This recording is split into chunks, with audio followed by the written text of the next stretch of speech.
Yeah, YouTubers, Tasman here, bringing you another episode of Foundry Virtual Tabletop, or Foundry VTT, from the ground up.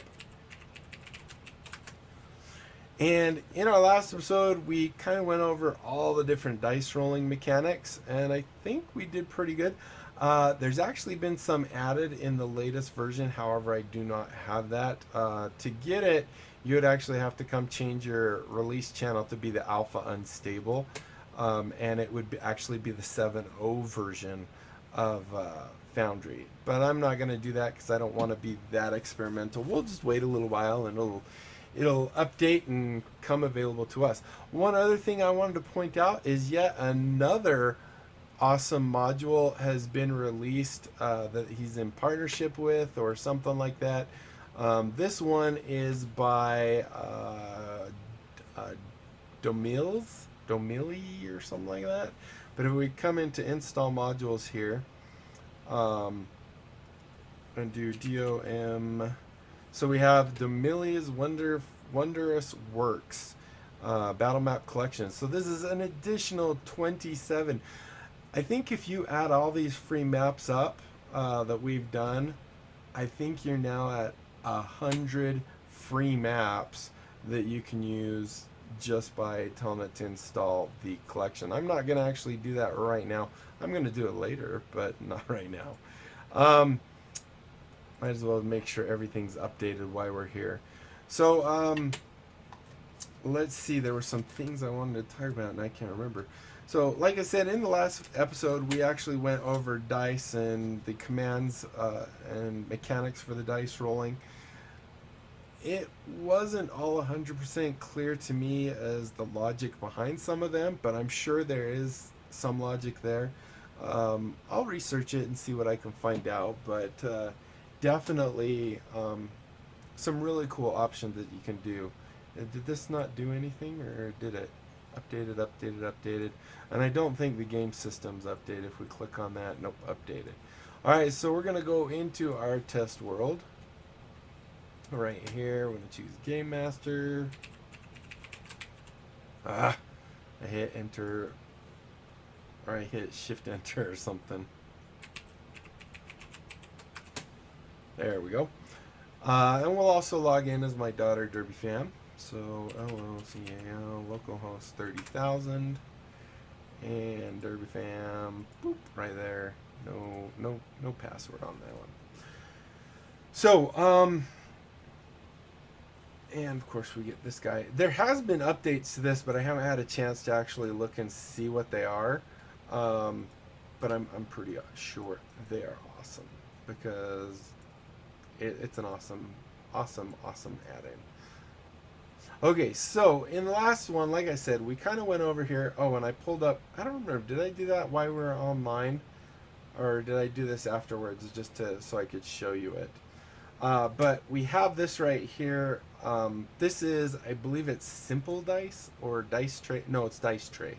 So we come into, I think it's Configure Settings. Module Settings will be the quickest way. Yeah, so this is called Dice Tray. We can enable or disable the Dice Tray at the bottom. But one really nice thing about this is it kind of has a lot of those commands we were talking about built in. So one, we could just say, oh, I want to roll a D4, and I have a modifier of, what, +3 or something like that. Oops, that's not a plus. +3. And, you know, it'll roll it.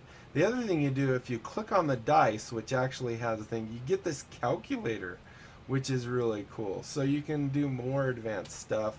I think you could do, so the DX is saying whatever else. So this is like if you wanted to flip a coin, you could say 1 DX and say 1 or 2.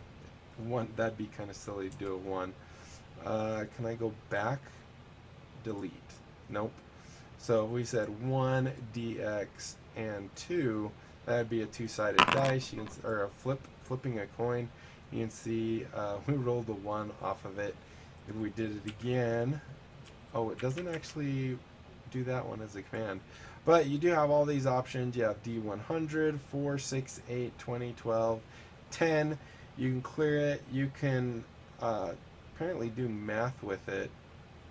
Let's try something. Let's do 2d20. Oh, whoops! I didn't want to hit go. 25. So if we said, how do I want to do this? If we do subtract, so let's say we do 2d20 minus 3d6. And here you can see we rolled a 3 and a 16, which is 19. Here we rolled double sixes and a 4, which is 16. So yeah, that's really cool. But this is not what we're going to talk about today. I just wanted to point it out that I did mention, and there are others that actually roll 3D dice on the table as well. I think it's called Better Dice or something like that. We'll do that, and I think there's one other, but I can't remember its name. So what we're going to talk about now is we're going to start talking about these little options up here, which are your little tabs for your different things. And we've kind of gone over some of them a little bit, but we're going to talk more in depth on these. So let's go ahead and clear you. This first one obviously is the chat log. The next one is the combat tracker. Now, one really cool thing I like about this is you can actually have multiple combat trackers available to you at once by using this right here. We can create a second encounter, and now you'll see this is 2 of 2. So if we actually have in 2 rooms people fighting because they kind of separated and they're fighting, you can actually have just the people in combat tracker number 2 here and doing their combat, and you can have them do a full round, then go back to number 1 and do that for them. So that is a really cool option if you ask me. As far, and it's something that if it's available in Fantasy Grounds, I have absolutely no idea how you would do that. But you can have, I don't know that there's actually a limit on it, but we can actually have multiple combats, which is really kind of cool and to keep track of. Or even if you allow the parties to split into 2 and they go far away from each other, other side, opposite ends of the city, you can handle these combats all, keep them all organized and separated. This next button here is for rolling the NPCs. This is just the initiative. So if we click on this, you'll see that both Droop and Grex should get rolled, and I think it'll only let you do it once. Can we reset initiative? Delete encounter, roll all. So here, this is rolling for just your NPCs, the enemies on the table, and then this is to roll everybody, which it's not going to do because everyone already has initiative. Can we actually come in here? Let's just check which one. This is our initiative. Can we clear initiative? Remove, modify.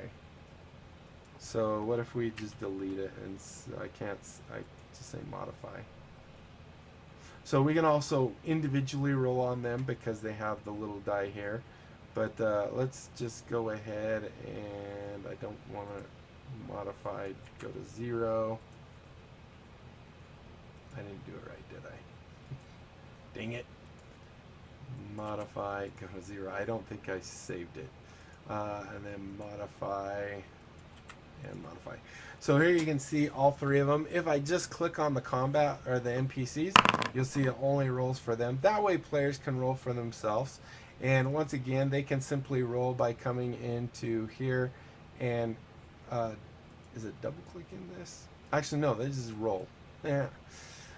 So they can just roll here. Also, the GM can do that. Or if these guys were reset, oops, I forgot to hit delete. So if we click on that, hit delete, hit modify, actually we could just do it with 1. We can actually roll for all, and that will roll for everyone. However, people like rolling their own initiative. You can see here that it shows you the little image of them. You can set whether they're visible or invisible. If they're invisible, I believe it will also skip their turn. Nope, actually it doesn't on this. So you can see we're combat round 6. I could have swore it would skip invisible ones. Maybe that's a setting. I'm not 100% sure. Then we can also mark them as defeated. So if we click on that, it has this nice little skull icon. I don't think that is an add-on that adds that. Some other nice things you can do with this is you can actually track one additional thing. So if we come up to the gear here, we can say I want to track, for example, I want to keep track of their AC or their HP value. So here you can actually see we're tracking the HP value. But if you instead say you wanted to track the AC, so you could tell, where would that be? AC would be under current HP. You could track their gold for whatever reason.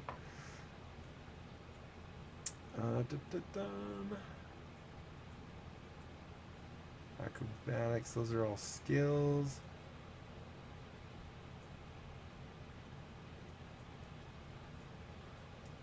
I would think it'd be up here, legacy, primary, tertiary. And these are single values, so it could also be here, I guess. Dex.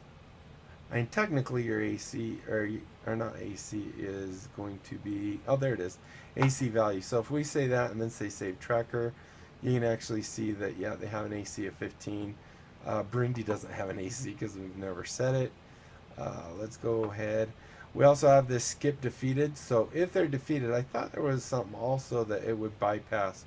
So for example, if Droop is defeated here and it's Grex's turn, we can go to the next turn and you'll see it is not skipping him for whatever reason. Is that not, that is defeated.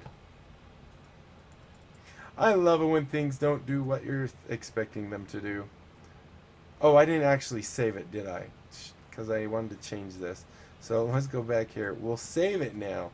Now it should skip him. There we go. And I thought it would also do that if you're invisible, but maybe I'm just thinking of when it was defeated. So there you go. Now it'll actually go through all three. So reset initiative. Oh, that's a quick way of doing that. I'm trying to remember. I thought there was a way to reset the combat round. If we hit this one, maybe. Let's just go on 1.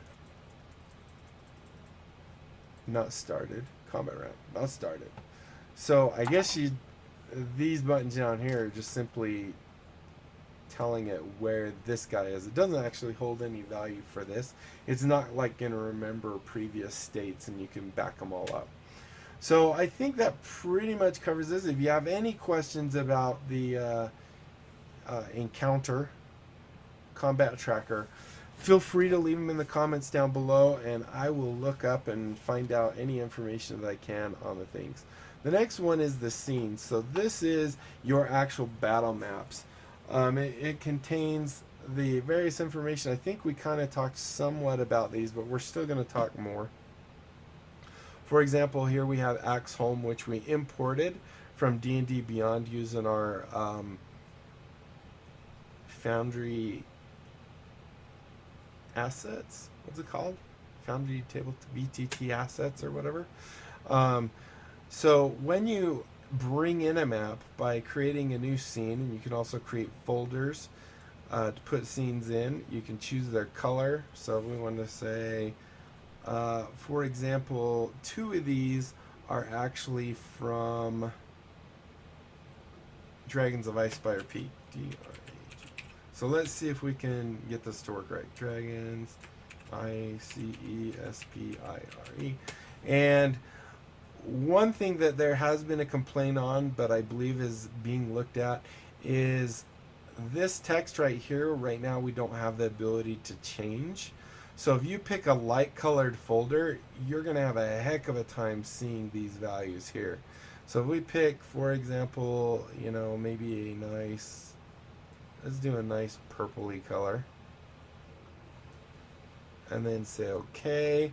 And if we create that folder, now we have this. So I believe we can just drag these inside there.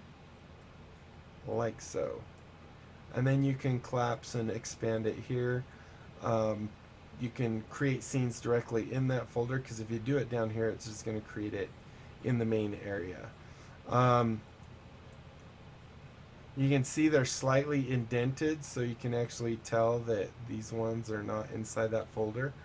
But now if we go look at creating a scene, it looks like I didn't actually know you could create a folder in a folder. Or actually maybe I did know, because if we go to, I think I've deleted all of them. One of these I thought actually had multiple folders.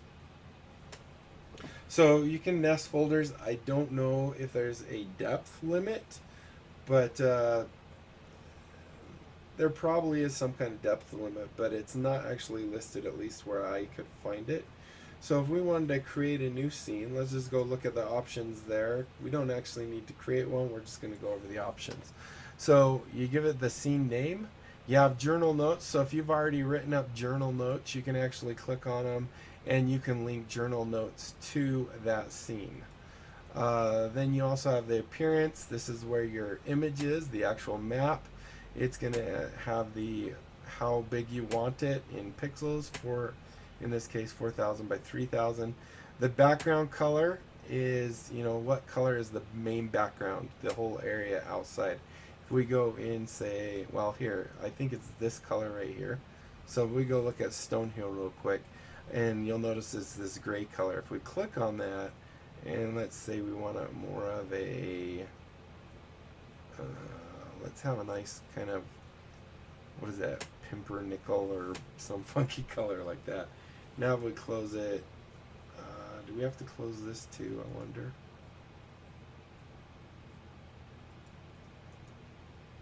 Scene notes. I thought there was a,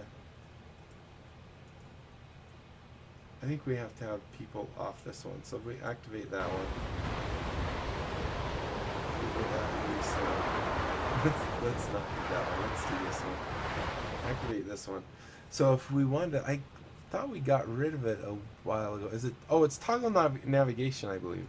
So we take that off. Now if we go to Stonehill Inn, right click, activate.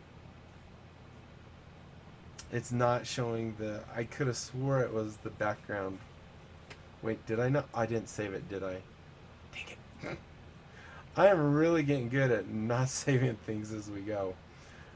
Make sure you save it. Down here at the bottom it says save changes, and there we go. You don't even have to change or close it out and reopen it. So that's the scene background right there. Let's go ahead, go back into Stonehill Inn. Then of course you have the grid.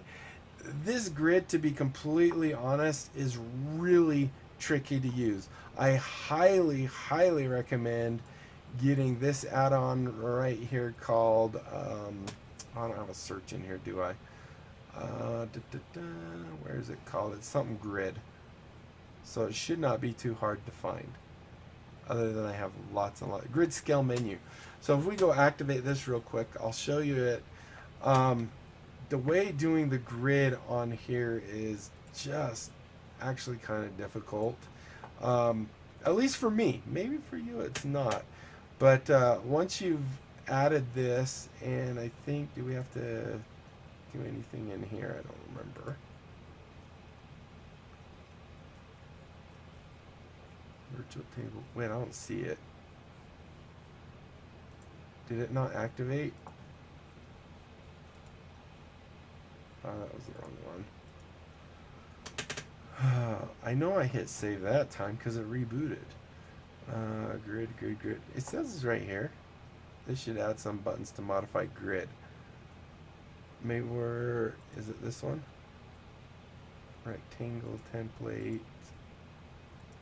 I don't even remember where the grid is all of a sudden, so I thought it was in here.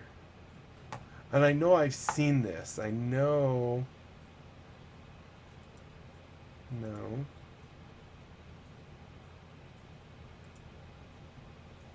Is this it? No, that's clone. Oh, it's this. It's the wrench at the very bottom. That's new. So we have the option of doing, hexagonal grids. If we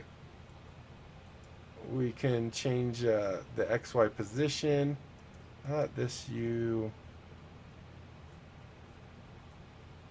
Oh, and then this is the nice thing about this grid thing is you can actually draw a box. So if we zoom in and then we click right here and say we draw our box, which is 100. If we let go, now it's going to try, and grid size must be 50 pixels or greater. 100 is greater than 50, right? Adjust the X position. I don't know if we actually have a grid on here. So anyway, there's a lot of options with this. Maybe that's the thing I wanted. By drawing a square.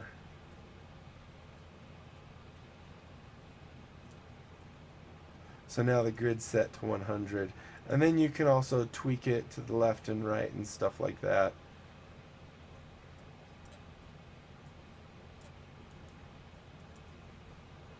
The offset. Oh, I remember what you do. So with this, then you would take it, you would say the offset, and you would put right there, and now you'll see it's moving the grid to wherever you want it. Anyway, I'm not explaining it really well, but that's not the purpose of this video, is to explain this module. If you want, I can do that at a later time. Just leave a comment down below saying, hey, I'd love to see some module highlights as well. Let's get back into our stone healing screen. So anyway, you can do the grid here. Like I said, for me, this is a bit hard. I mean, you have the grid control figuration tool here, which will draw it, but it seems like if I do an offset, like if I change this to -30, and then to commit it, I have to close this window, which is kind of annoying. Although it almost looked like I didn't have to right there. Maybe I just change off. Let's do -25 and see. Oh, that's actually a lot better than what I thought it was. So we get a 20. You know, that kind of lines that up. If we want to line this up, we can maybe do 20, and that might go down. So yeah, that's actually not as bad. I kept thinking, because I changed something here, and then I wouldn't necessarily think about just clicking in another window, and I keep clicking commit changes. So that's actually really good to know that you can just switch from window to window to commit the change or to see the change. Once again, here you can also change it to hexagonal row, where they're odd and even, you know, whether, I don't know how to explain that. Odd and even, hexagonal columns, whatever you want. So there's the grid. The information that we typed in there that we were doing is basically what will be put back here. You can see the grid unit is set to feet, 5 feet. If you have a different map that says one grid unit is going to be 10 feet, then you would change that to 10 feet. You can change the color of the grid. You can make it so it's very, very, well, we can't see it here. You can make it so it's almost invisible or transparent to very visible. We also have the lighting, and I know we've talked about this before. We can turn on and off token vision.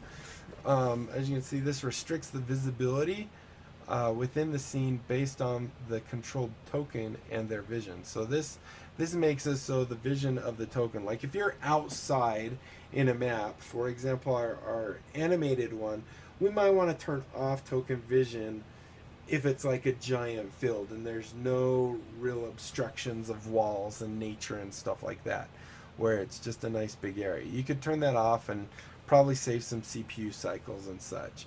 There's also global illumination, which says that, you know, you have a giant light that's shining over everything, and it makes it so it's less likely that things that are more in the outside that don't have kind of a wall drawn all the way around them would be lit up. You have fog exploration. This is basically as I explore an area and I move out of that area, we still can see what was in that area. If we go in here and click on Brindy, well, actually, let's do it here easier. So you can see that even though she is it right click? You can see that she can still see this stuff here. she can't see tokens and stuff, but she has kind of a memory of what was there. So we can actually see it. If you have that option off, basically it's like having the fog of war reset when she moves out. So let's we can actually demo that real quick, I believe. So in this one, if we came in here, went to lighting and said fog exploration and turn it off, save that change. And then if we go into lighting, I believe it is, and say reset the fog of war. Now if we go into Brindy here, you'll see that it's completely dark. If she moves up here, now she can see stuff, but if she moves back out of here, it's completely dark again.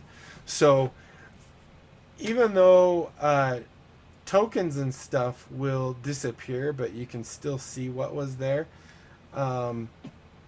you know, this just makes it a little more realistic, because, you know, if I'm over here, I can no longer see what's in that room. However, like I said, if it's tokens moving around in there, if you lose line of sight to them, you do not see them anymore. So see how we can see those two there? Now we can't. Even with the other setting, those tokens disappear. So if we come in here, go back in here again, go to lighting, turn that back on, hit save, and then go back to our game here. If we move in and then move back out, you'll see we can still see the outline of everything that was in the room, but we can't actually see tokens. So really, I usually leave it where you can see the outline of the room, just so kind of you know where you've already explored, and what you've actually seen. I might know, like from here, I might say, oh yeah, I've seen in here, but I can see that I haven't actually seen whatever's here. So if she came in here, whoops, she has to come around the corner. You can see now she can actually see that she saw it down there, but did not see what's actually in there. Now she did see, because the door is open right here, she did see an angle in there, and that door is open as well. So anyway, that kind of explains that for you, hopefully. All right, so then we also have, and I think we're going to end with scenes because we're already at 27 minutes. So after the lighting, we also have the darkness level of the map. If we turn it all the way to 1, you'll see that now it's nighttime, and candles and things like that are lighting up. You can see these guys are lit up. If we kind of move this nice and slow, we might actually see, I think that something turned on over here.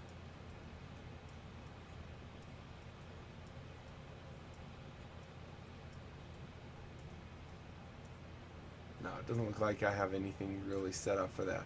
The next thing we have is the playlist. So we can have a looping sound of, say, some breeze or the rain hitting the roof or something like that. You can just go to your soundboard, which is, this is what we created in our sounds. We'll talk about that later. But you can also have weather effects themselves. There's only a couple right now, but if you wanted to make it look like it's raining, you can just click on rain, save changes, and now you'll see it's raining. Now, one thing about this is it's raining over the whole thing. This is one area where Fantasy Grounds, for example, with its layering technology, is kind of cool, because you can actually have the rain be on a layer that is lower than your walls and stuff, which would make it look like it's not raining inside. It could also be argued that this is rain that's hitting the roof, you're just seeing through the roof. So, you know, whatever. But if it's a cave, then you definitely probably wouldn't be seeing rain inside the cave, because it's inside the mountain. But that's just one thing where, you know, Fantasy Grounds has a little bit over this, lots of other things. This has the thing over Fantasy Grounds. Is that like a lens? Oh, that's flour spilled out. I'm like, what is that? It looks like a lens flare.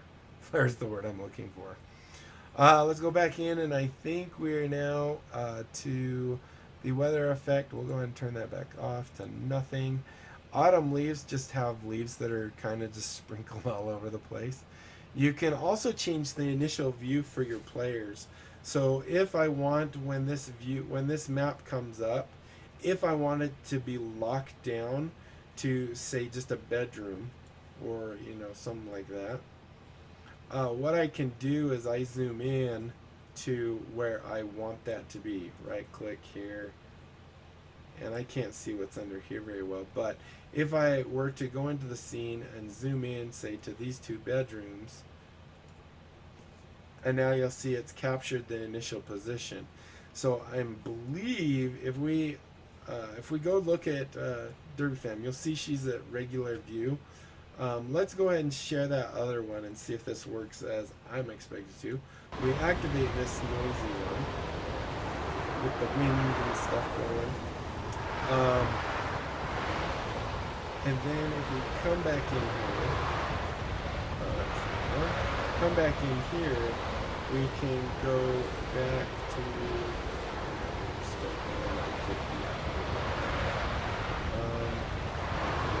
activate.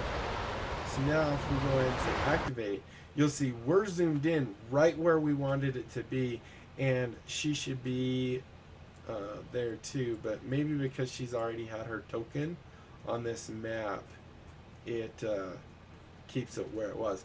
However, if you set up maps like that, the first time they load up, I believe it will start in that location. Once they move around and stuff, it remembers where they last were. And it's still raining here. I thought I got rid of the rain. I did not. I must not have hit save again. Doggone it. But that also could be because I was doing other things. So if we do that, there we go. Unless, no, I did save it because we were still in the same spot. All right, and then finally we have this access. This is who's actually able to access this. Access means who can control this scene.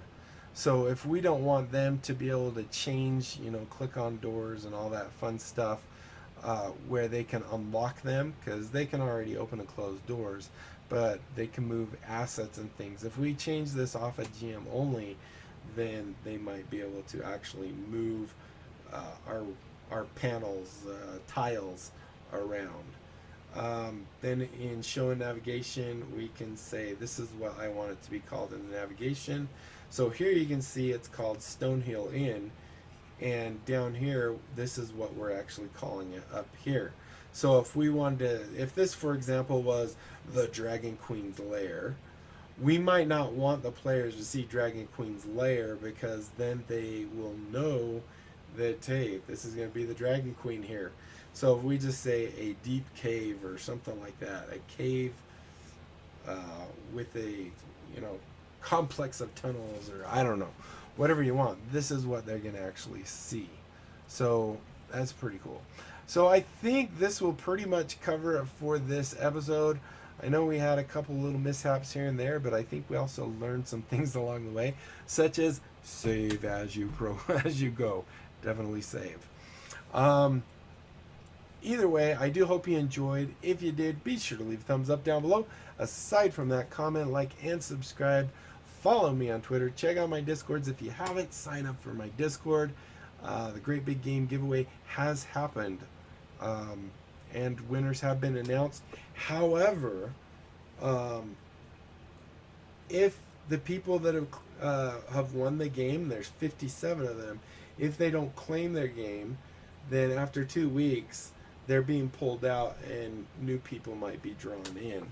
So definitely check it out. And then after, if the next people, if they don't, you know, act, then I guess the games will end up going back into a pool, and maybe I'll do something like a monthly giveaway or something like that. I don't know yet. So anyway, we've had probably about 7 things claimed already from it. So it's going down a little bit. All right, so I've rambled on enough, so I'm going to go ahead and end it here. And by saying, until next time, I'll be seeing you later. Bye.